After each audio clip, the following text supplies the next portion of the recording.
Why is the bird so alert? Because he needs to be alert, because otherwise a thing could suddenly pop up and eat it. So the bird goes,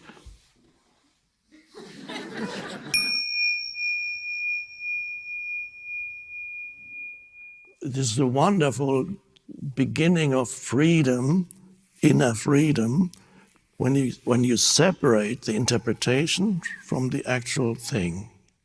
It could be a person, it could be an event, or just a simple sense perception, and suddenly you experience the very same thing that before was an unpleasant experience as actually not bad at all.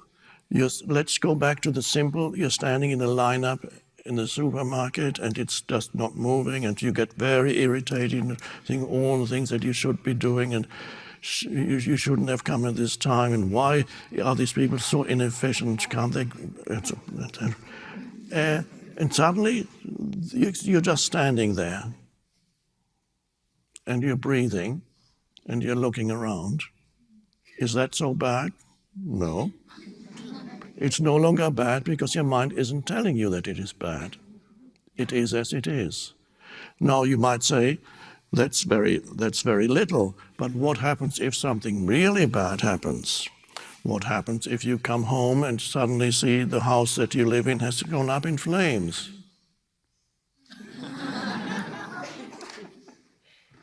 What happens if you suddenly lose your home and you sit on a park bench? What then? It still applies. The same still applies. Are you adding a narrative to it, or are you taking this one? Oh, there's the house, it burned down. Now, this, of course, is an more advanced lesson. But you have to master the simpler lessons first. And then you get to the more advanced lessons, because you will experience, everybody does, big loss at some point in your life, of whatever kind. Whether it's loss of a relationship, loss of a loved one, financial loss, loss of your job, loss of reputation. Who knows, it's easy with the internet these days to lose your reputation. One wrong tweet, you can destroy your whole life. So you could experience all that, and you will. All these things will happen. As you remember, life is not meant to make, the world is not meant to make you happy. It's meant to make you conscious by challenging you. And by challenging you, at first, the challenges become unhappiness. Then you begin to realize most of the unhappiness is derived from unconscious thought processes. And then suddenly, gradually, you awaken. Oh, and then the world continues to challenge you, but now the challenges actually help you, and they intensify the awakening. They no longer bring unhappiness. Occasionally you might still fall back into unhappy reactions, but you're no longer drawn into continuous unhappy reactivity.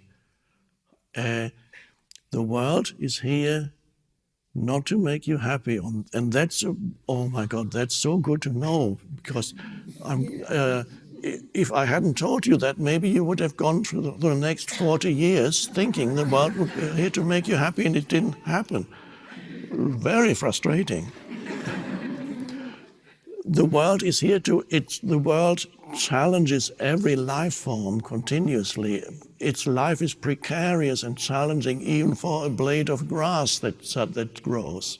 It's challenging for a tree, it's challenging for an animal, it's challenging for the cat, for the deer, for every life form is continuously being challenged. So it needs, but what that does, for example, to a bird, it brings about an alertness in that life form. The challenge brings about an alertness.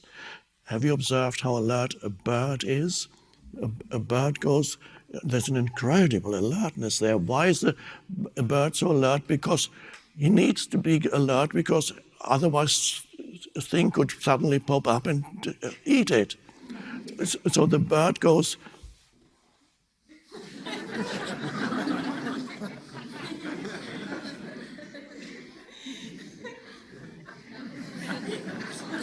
enormous, enormous alertness. And this is how gradually consciousness grows through being challenged. And the more you suffer, 90% be coming from your mind, then gradually you are being forced into awakening because you can't stand yourself anymore. You can't stand living with this unhappy self anymore.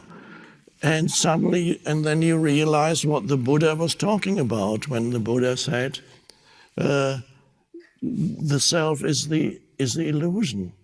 The self is ultimately is an illusory entity. And the Buddha said there is no self, it's just an illusion. And as long as you live, as long as this self, what in Buddhism is called self, which is the conceptual self, the mind-made self, as long as you derive your identity from that, life, to again quote the Buddha, life is suffering. All life is suffering. So the basic teaching, for example, of the Buddha is life is suffering, but the second part of the teaching of the Buddha is the possibility of the end of suffering. That's the whole of Buddhism is there in that. So the Buddha said, I teach suffering and the end of suffering, which means I show you how suffering arises and I show you how suffering can end.